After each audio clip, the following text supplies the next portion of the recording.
Testosterone is the main male hormone in the body. It makes men into men. It helps with hair distribution, having beards, having strong muscles, all the things that make men into men.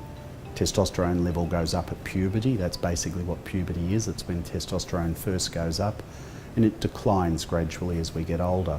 Many men have not even heard of testosterone. Some studies have suggested a quarter of men don't even know what testosterone is, and yet it's probably one of the main important hormones in the body that controls a lot of our daily metabolic functions and may actually be important in other diseases that occur later in life. And something like 1 out of every 200 men have got low testosterone levels that really should be treated.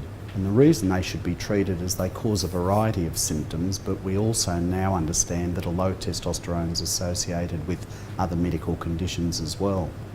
So typically when a man has a low testosterone, he might experience things like a reduced sex drive, a reduced libido, he might have increased tiredness, he can have mood changes and be more irritable and grumpy, he can certainly develop problems with concentration, and there's even a concern that long-term testosterone problems may be a cause of some of the dementias.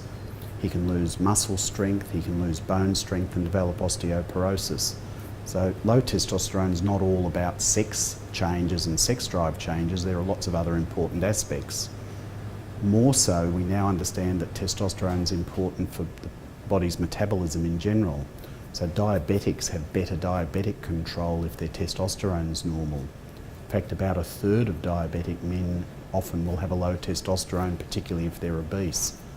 Obesity itself is associated with low testosterone, quite likely the development of heart disease as well.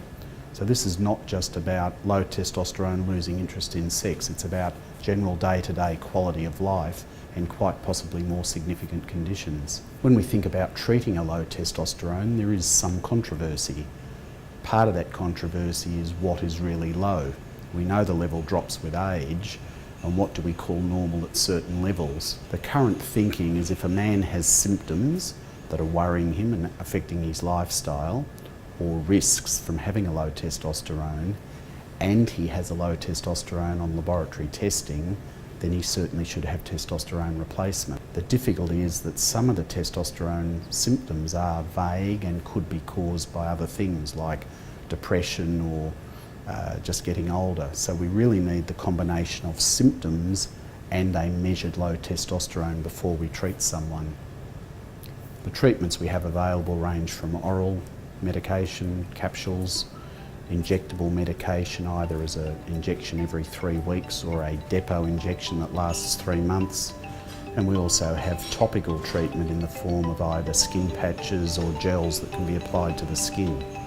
All very effective treatments, and we tailor those treatments for patients' individual circumstances.